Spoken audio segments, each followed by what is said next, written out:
I am Nina, and I have always dreamed of living a simple life with my husband and children. On top of that, since I was young, I have always been so optimistic about my life. I always wanted to live a life that is full of adventure yet simple and peaceful, and I want to spend it intimately with the family that I wanted to build with. My parents are my rock, and I have seen how they embody a life of adventures and simplicity. I grew up filled with their love and support, and I am determined to build a family that feels warm and safe, just the same as the family that I have growing up. So when I met my husband Denver, I knew that he is the man that I am down to build this life with. Back when we were dating, we shared the same principles in life, and the same goes today. We both love traveling, trying new things, and still enjoy the calmness of a simple lifestyle. For us, that is what we call balance. I love him to the core, and my family loves him as well. But on his end, it's quite different. His mother, Lucia, never showed affection nor even a hint of likeness to me.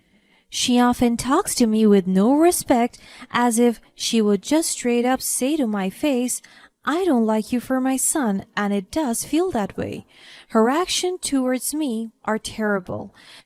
She made me feel uncomfortable during their family gatherings and even refused to address me by my name and only called me that girl.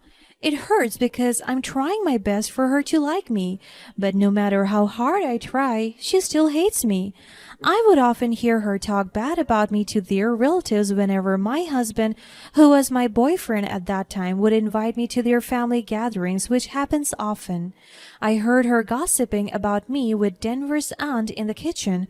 I was about to fetch some fresh fruits in the pantry when I decided to eavesdrop.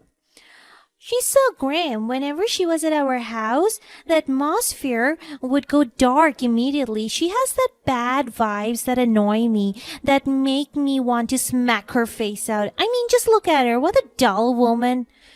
My heart felt a sudden sting. It pains me so badly as I listen to the way she describes me. Oh, don't say that. She's a sweet child.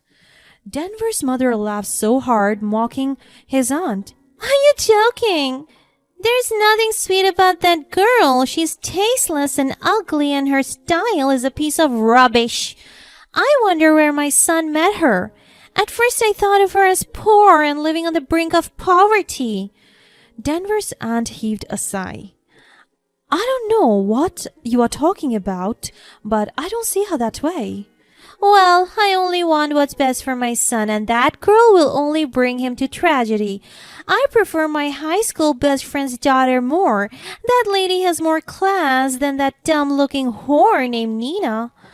I could feel my tears falling and my heart numbing in pain. I heard footsteps coming, and it was Denver's aunt coming out, so I quickly hid in the bathroom before she saw me. I have always been so good to Lucia. I never disrespected her, even though she always does that to me. Because I know that she is Denver's mother, and out of my love for her son, I would still choose to respect her.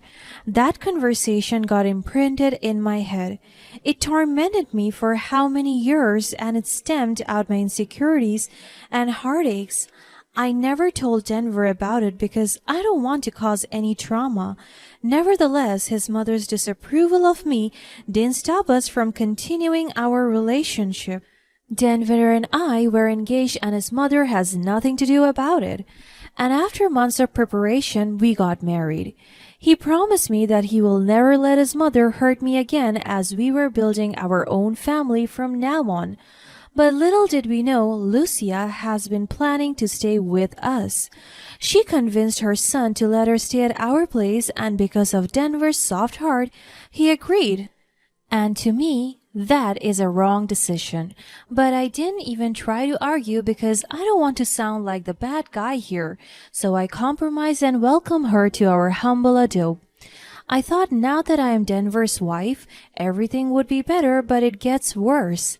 Ever since I married her son and she moved in with us, I sensed that Lucia harbored a deep-rooted animosity towards me even more, and it is more intensified than it was before. She never hesitated to belittle me in front of others, criticizing everything from my appearance to my abilities as a wife and mother. Her words were like poison, slowly corroding my self-esteem. Look at you, pretending to be a mother. You're nothing more than a burden on my son and my grandchildren.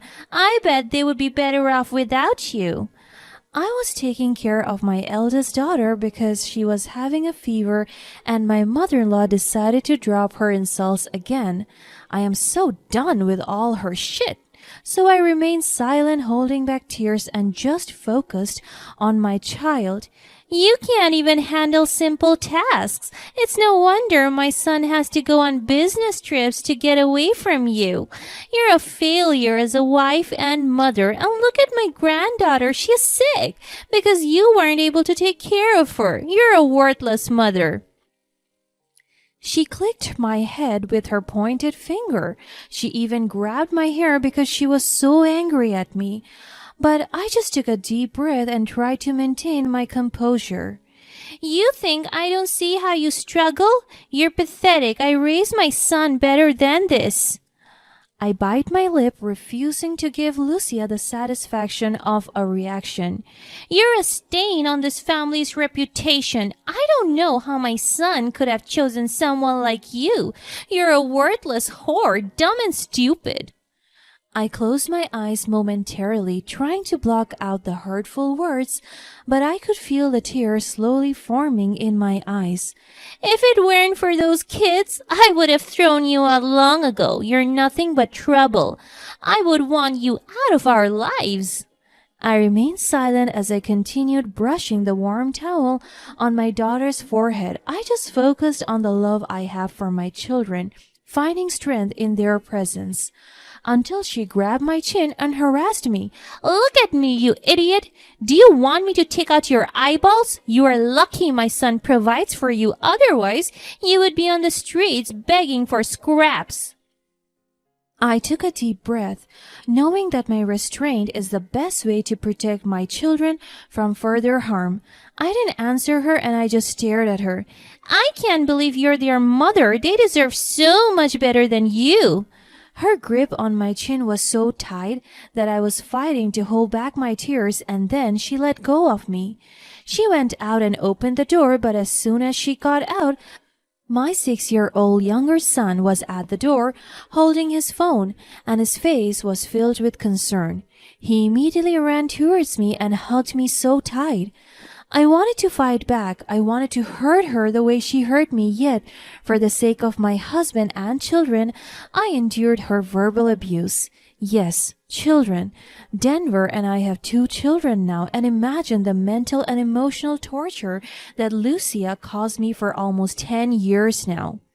She would insult, abuse, and mistreat me whenever my husband was not around, and she even dared to brainwash my children, especially the eldest. That's why my eldest daughter hated me for no reason at all. The turning point came when my husband had to travel abroad for an extended business trip, leaving me alone with the kids. It was as if Lucia saw this as the opportune moment to unleash her pent-up hatred and exact her revenge. One evening, she cooked dinner for us under the pretense of reconciling our differences. Yes, she said right in front of me with the words, "I don't want us to fight. I will be better for the family, and I will make it up to you. I am so sorry." I naively hoped that maybe, just maybe, she would soften her heart. But the moment we finished the dinner that she prepared for us and I was completely oblivious to her deceiving plans, her true intentions became apparent. Her icy glare sent shivers down my spine, and I knew I was in for a brutal encounter. "You have brainwashed my son into marrying you," she spat venomously. I was shocked by her impulse. "I knew it. I knew she would never soften her heart. She is just ruthless." "You're a disgrace, a worthless addition to this family." As she said those words, my eldest daughter, whom she brainwashed, nodded her head in agreement. Her cruel words wounded me deeply, but I tried to stand my ground.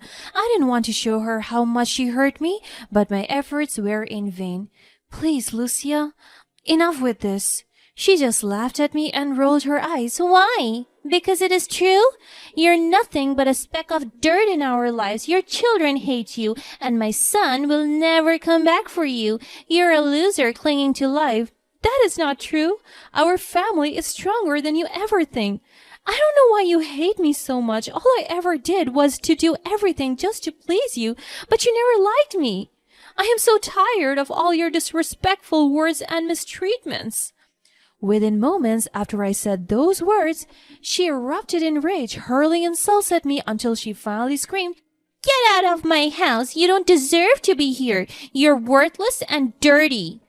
She straight came to me and grabbed my arm by force.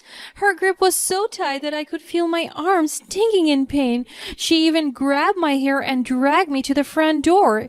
In tears, I pleaded with her, begging her to reconsider, but she was relentless. She pointed to the door and shoved me towards it, demanding that I leave immediately. "I want you out of here. You think you're brave? Then show it to me. Go live in that dark world and fight for your life, you idiot." My children stood by her side. My youngest son cried as he looked at me while the eldest one was just staring at me motionless and confused. With a heavy heart, I took my children's hands, but Lucia stopped me. She pushed me away and I stepped out into the cold night. "You will never see your children again." My youngest child screamed in tears while my eldest also started crying as well. My heart broke as I saw them screaming for my name. "Lucia, please, don't do this." Lucia handed me a stack of newspapers, telling me to sleep on the street like the trash she thought I was. My kids kept on crying, confused and frightened by their grandmother's heartless behavior. And then she slammed the door, leaving me outside, and the rain started pouring. I didn't leave our house. I knocked many times until the guard of the village stopped me. I stayed in front of our house, soaking wet and lying on the newspaper that she threw at me. What I didn't know at the time was that my youngest child had started capturing snippets of Lucia's abusive behavior on her phone way before this incident, unable to bear the injustice he had taken it upon himself to expose his grandmother's true nature. And he also captured the moment when I was lying on the newspaper outside by her room's window. My son, who was tech-savvy beyond his years, had created a secret folder on his phone, accumulating evidence of Lucia's abuse towards me over time. He had become my silent avenger, determined to bring his grandmother's true colors to light. Unbeknownst to me, he had uploaded the video of me sleeping on the streets to Facebook, sharing the raw truth of my humiliation with the world. But that was just the beginning. As days passed, he secretly filmed more incidents revealing the extent of Lucia's cruelty. The moment of reckoning came when the last straw broke the camel's back. In a burst of anger, Lucia grabbed my eldest child's arm roughly, leaving bruises behind. He captured the entire incident on video and promptly shared it with the world. Within hours, the internet exploded with outrage. People from all walks of life, celebrities, activists, and even politicians voiced their support for me and my children. My mother-in-law's actions had ignited a fire of public fury that could not be quenched. The humiliation I had endured now paled in comparison to the embarrassment Lucia faced. The court of public opinion had found her guilty, and there was no escaping the consequences of her actions. Soon after, the police arrived at her doorstep, responding to numerous reports of her abusive behavior. The video evidence provided by my brave son was undeniable, and it sealed Lucia's fate. And I was still staying outside for 3 days, and people gathered to see me and witness the incidents. As reporters swarmed around the house, capturing Lucia's hysterics on camera, I couldn't help but feel a sense of poetic justice. The tables had turned, and the woman who had tried to destroy me was now the one exposed for her true nature. Her arrest marked the beginning of my family's healing process. We were no longer under the shadow of her hatred, and my children slowly started to rediscover their love for me as they saw me standing up for our well-being. The revenge I had sought was not to humiliate or embarrass my mother-in-law, but the truth of her actions did that for me. Her downfall was the consequences of her own venomous choices, and though I could never forget the pain she had caused me, I chose to move forward, focusing on rebuilding our lives with love and support. My mother-in-law's cruelty had inadvertently united my family and brought us closer to a world of empathy and understanding. We emerged stronger from this ordeal, no longer shackled by her hatred, but free to embrace the love and kindness that had been waiting for us all along. In the aftermath of Lucia's arrest, our lives slowly began to transform for the better. With the toxic influence of my mother-in-law removed from our lives, my children and I found solace in the support of friends, neighbors, and even strangers who had rallied behind us during the ordeal. The overwhelming sense of community and compassion helped us heal wounds that had been festering for far too long. As the legal proceedings continued, the evidence against Lucia piled up, revealing a pattern of abuse and cruelty that shocked even those who had known her for years. It became evident that her hatred extended far beyond just me. She had been mistreating her own family for years, leaving a trail of emotional scars in her wake. The court proceedings exposed Lucia's true character to the world, and her reputation crumbled before her very eyes. People who had once admired her now saw her for the monster she was. The humiliation she faced was more profound than anything she had ever inflicted upon me. Throughout the trial, I kept my focus on nurturing my children's emotional well-being. The scars of their grandmother's abuse would take time to heal, but with therapy and unconditional love, they began to regain their sense of security and self-worth. Emma, my brave little adventurer, became my source of inspiration. Her strength and resilience showed me the power of a child's love and the courage it takes to stand up against justice. Despite everything, I chose to maintain empathy rather than sink to Lucia's level. As her life spiraled out of control, I couldn't find it in my heart to take pleasure in her downfall. Instead, I wished for her to realize the consequences of her actions and hopefully seek redemption and change. In the months that followed, Lucia's trial concluded with a conviction, and she faced the penalties for her abusive behavior. She was mandated to undergo counseling and attend anger management classes. Additionally, a restraining order was put in place to protect my children and me from any further harm. Throughout the legal process, I emphasized to my children the importance of forgiveness, not for Lucia's sake, but for their peace of mind. I wanted them to understand that carrying the burden of hatred and resentment would only weigh them down. Instead, we focused on moving forward and building a life based on love, respect, and kindness. As we rebuilt our lives, I immersed myself in advocacy work for victims of abuse. I was determined to turn our painful experience into a catalyst for positive change. By sharing our story, we hope to raise awareness about the hidden epidemic of domestic abuse and inspire others to break free from the chains of cruelty. The support we received during our darkest hours continued to pour in, but I was especially moved by the compassionate actions of a newspaper company and its staff. Not only had they come to my rescue when I was sleeping on the streets, but they also reached out to support our advocacy work. They offered me a platform to share our story, to bring hope to those who were suffering, and to raise awareness about the importance of breaking the cycle of abuse. Together, we formed a powerful alliance that fought against the darkness of abuse and cruelty. Our message resonated with countless people, and the movement gained momentum, leading to positive changes in the way society addressed such issues. In time, our family found healing, not just from the wounds inflicted by Lucia, but from the scars of our past. Our journey had been one of resilience, redemption, and above all, love. Through the darkest moments of my life, I discovered the strength within myself, the unwavering support of my children, and the indomitable power of unity. Today, as we stand together, our hearts are filled with gratitude for the outpouring of love and kindness we received from people who saw us not as victims, but as survivors. Our story serves as a beacon of hope from those trapped in the clutches of abuse and a testament to the transformative power of forgiveness and compassion. In the end, our revenge was not a cruel act of humiliation, but a story to triumph over adversity and a birth of a new chapter in our lives. We emerged from the darkness stronger and more united, ready to embrace the beauty of life and the joy that comes from building a future filled with love and empathy.